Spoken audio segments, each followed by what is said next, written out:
केरल के कई हिस्सों में हुई बारिश ने लोगों की मुसीबतों को बढ़ा दिया है। जोरदार बारिश और जमीन खिसकने की वजह से नदियों में उफान आ गया है, जिसकी वजह से कई इलाकों में बाढ़ जैसे हालात बन गए हैं।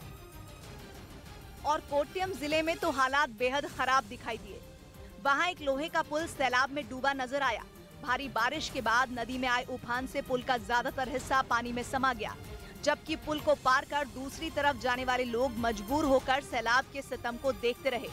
कोट्टयम में भारी बारिश के बाद कई इलाकों में बाढ़ जैसे हालात दिखाई दिए। नदियों में आए उफान ने ऐसी मुसीबत बढ़ाई कि लोगों का पैदल चलना भी मुश्किल हो गया। सैलाब के बीच कुछ लोग जान जोखिम में डालकर सड़क पार करते नजर आए।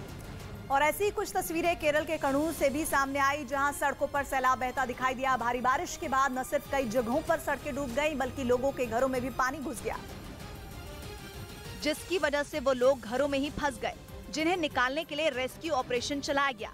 लेकिन लगातार हो रही जोरदार बारिश और लैंडस्लाइड से लोगों को सुरक्षित निकालना आसान नहीं था। हालांकि पुलिस के जवानों ने हार नहीं मानी और लोगों को बचाने का काम शुरू किया।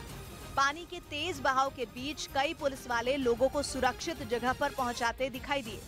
वहां पानी का बहाव इतना तेज था कि अगर गलती से भी किसी का हाथ छूट जाता तो उनकी जान जानी तय थी।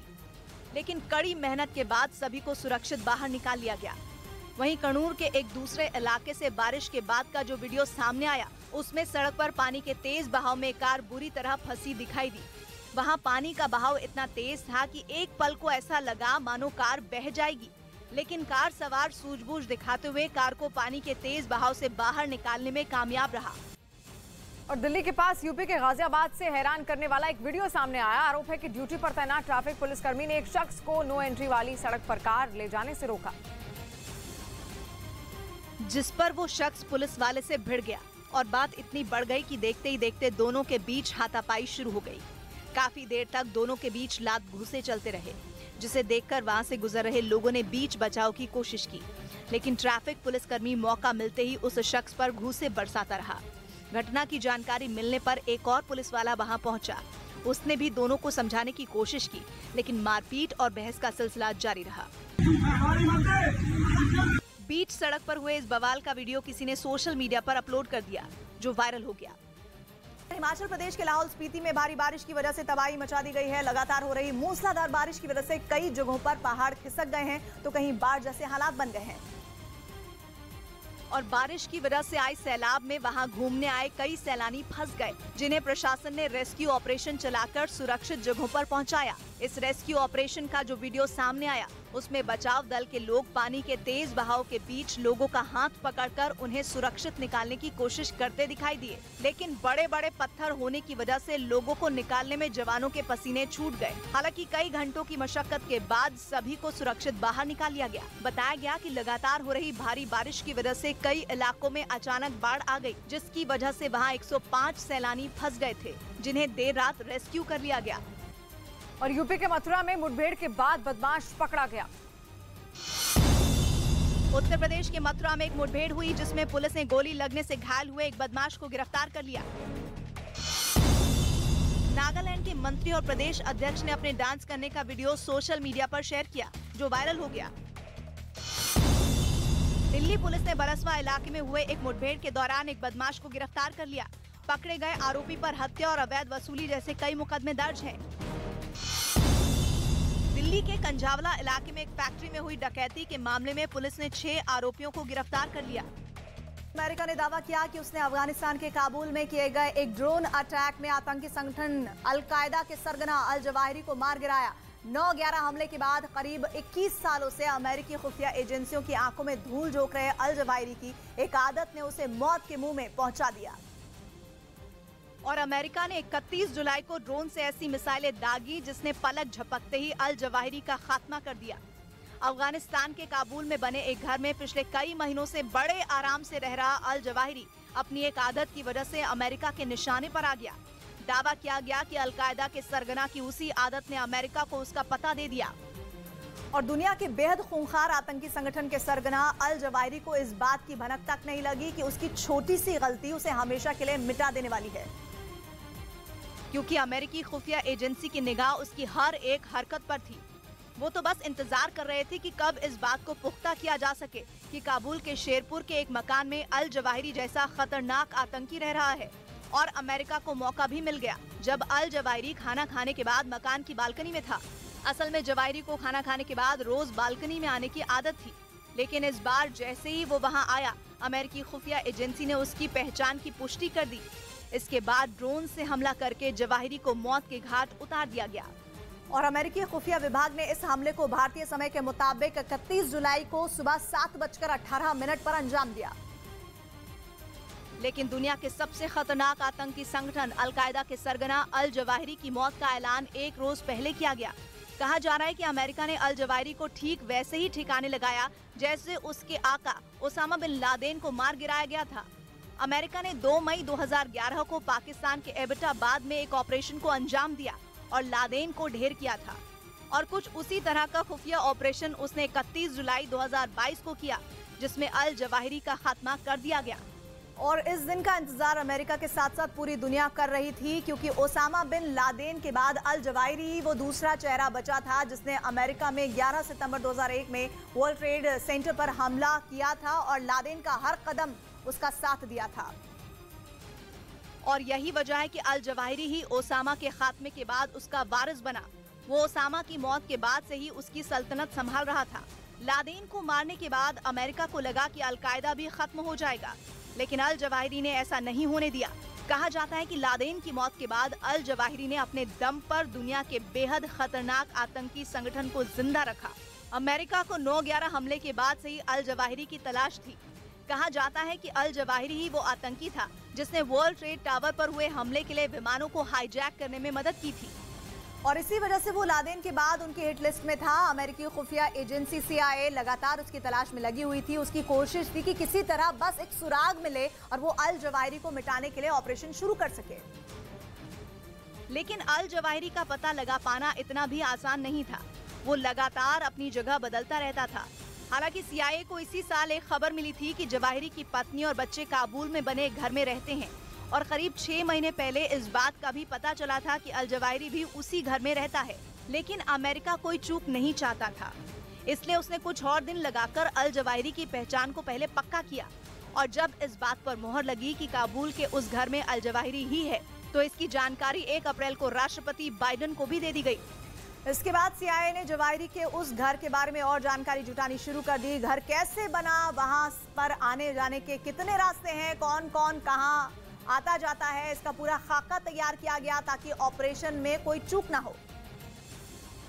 और अल जवाहिरी के बारे में पुख्ता जानकारी मिलने के बाद राष्ट्रपति जो बाइडेन ने कैबिनेट के सदस्यों के साथ बैठक की और उन्हें पूरे मिशन के बारे में जानकारी दी। इसके बाद 25 जुलाई को इस मिशन को अंजाम देने के लिए अंतिम बैठक हुई। इसमें राष्ट्रपति बाइडेन ने ऐसा हमला करने को कहा जिसमें वहां आसपास रहने वाले लोगों को कोई नुकसान न हो। और 31 जुलाई को CIA ने इस बात को पुख्ता कर लिया कि काबुल के शेरपुर के उस मकान में अल जवाहिरी ही है। इसके बाद ड्रोन से हेलफायर मिसाइल दागकर जवाहिरी को ढेर कर दिया गया।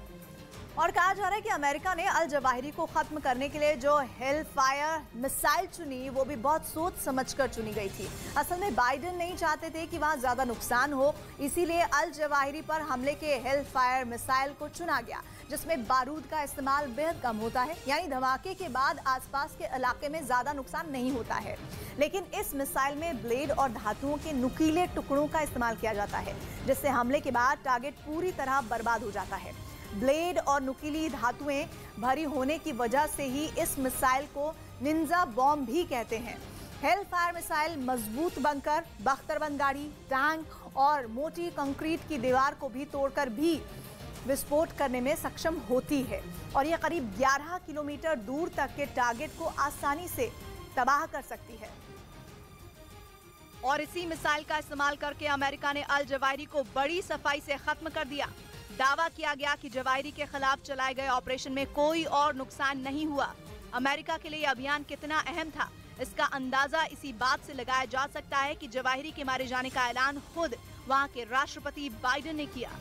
No matter where you hide, if you are a threat to our people, the United States will find you and take you out. इससे पहले भी अल जवाहिरी अमेरिकी हमले में 2 बार बच निकला था। 2001 में जवाहिरी के अफगानिस्तान की तोरा बोरा पहाड़ियों में छिपे होने की खबर मिली थी, लेकिन हमले से पहले ही वो वहां से भाग निकला था। इसके बाद 2006 में उसके पाकिस्तान में छिपे होने की बात सामने आई थी, लेकिन उस वक्त भी वो बच निकला था। लेकिन अमेरिका ने दावा किया कि इस बार काबुल में हुए हमले में अल जवाहिरी का खात्मा हो गया। इधर हरियाणा की गोहाना से हैरान कर देने वाला एक वीडियो सामने आया है, जिसमें 2 सांड लड़ते लड़ते एक गुरुद्वारे में जा घुसे। ये पूरी घटना वहां पर लगे एक सीसीटीवी कैमरे में रिकॉर्ड हो गई, जिसमें 2 सांड गुरुद्वारे के अंदर लड़ते नजर आए। इस घटना का जो सीसीटीवी फुटेज सामने आया, उसमें दोनों सांड लड़ते लड़ते गुरुद्वारे के अंदर घुसते दिखाई दिए। सांडों की इस लड़ाई को देखकर वहां अफरा तफरी मच गई। इसके बाद वहां मौजूद एक आदमी ने सांडों को वहां से भगाने की कोशिश की। इसके लिए वो एक कुर्सी लेकर उनके पीछे दौड़ा, लेकिन दोनों सांड पर इसका कोई असर नहीं हुआ। गुरुद्वारे से बाहर निकलने की जगह दोनों सांड वहां घूम घूम कर लड़ते रहे। हालांकि वो आदमी उन्हें बाहर निकालने के लिए लगातार कोशिश करता रहा। काफी देर तक गुरुद्वारे में सांडों की लड़ाई चलती रही, लेकिन बाद में किसी तरह सांडों को वहां से खदेड़ दिया गया। अल जवाहिरी को ढेर करने में अमेरिका को पाकिस्तान की मदद मिली। दावा किया जा रहा है कि कंगाल पाकिस्तान ने IMF से लोन पाने के लिए अमेरिकी ऑपरेशन में सहायता की। और दावा ये भी किया जा रहा है कि जिस किलर ड्रोन ने जवाहिरी को निशाना बनाया, वो किसी खाड़ी देश से उड़कर पाकिस्तान के रास्ते काबुल तक पहुंचा था। कहा जा रहा है कि पाकिस्तान के ऊपर से अमेरिकी ड्रोन बिना बाजवा की इजाजत के उड़ ही नहीं सकता। एक पाकिस्तानी पत्रकार ने तो यहाँ तक दावा कर दिया कि जवाहिरी पर हमले से 2 दिन पहले ही अमेरिकी सेना के एक बड़े अधिकारी ने पाकिस्तान सेना के प्रमुख जनरल बाजवा से बातचीत की थी। और माना जा रहा है कि इसी के बाद पाकिस्तान अल जवाहिरी को मार गिराने के अमेरिकी अभियान का हिस्सा बन गया। और पाकिस्तान के ऐसा करने के पीछे एक बड़ी मजबूरी भी बताई जा रही है। असल में पाकिस्तान को IMF से लोन लेना है, जो बिना अमेरिका की मंजूरी के नहीं मिल सकता है। दावा किया जा रहा है कि बाजवा ने अमेरिकी सेना के अधिकारी से इसी लोन के लिए गुहार लगाई थी। एक रिपोर्ट के मुताबिक पाकिस्तान की खुफिया एजेंसी ISI के मुखिया कुछ दिनों पहले ही अमेरिका के दौरे पर गए थे। माना जा रहा है कि बाजवा की बातचीत और ISI चीफ की अमेरिकी यात्रा के बाद ही अल जवाहिरी के खात्मे में पाकिस्तान की मदद पर मोहर लग गई थी।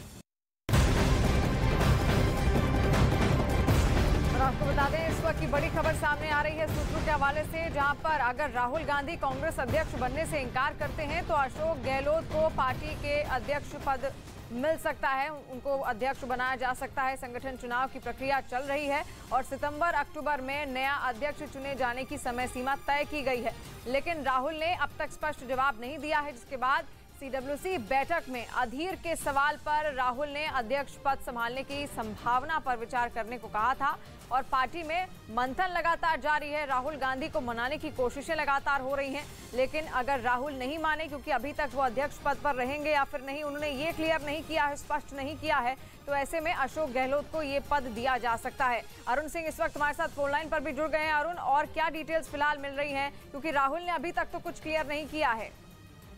देखिए, कांग्रेस के अध्यक्ष और कांग्रेस के संगठन के चुनाव की प्रक्रिया चल रही है पिछले 2-3 महीनों से और AICC मेंबर्स की लिस्ट बन रही है जो वोट देते हैं। लेकिन राहुल गांधी ने अब तक पार्टी के फोरम पर जितने भी बार सवाल पूछे गए या मीडिया ने सवाल पूछा, उन्होंने स्पष्ट रूप से इस बात की जानकारी नहीं दी है कि क्या वो चुनाव लड़ेंगे या वो अध्यक्ष बनना चाहते हैं। क्योंकि पिछली बार जब अध्यक्ष का पद उन्होंने छोड़ा था, तब कहा था गांधी परिवार से कोई भी अध्यक्ष नहीं होना चाहिए और नया अध्यक्ष चूंकि कोई और नहीं चुना जा सका, इसलिए सोनिया गांधी को ही अंतरिम अध्यक्ष बना दिया गया था।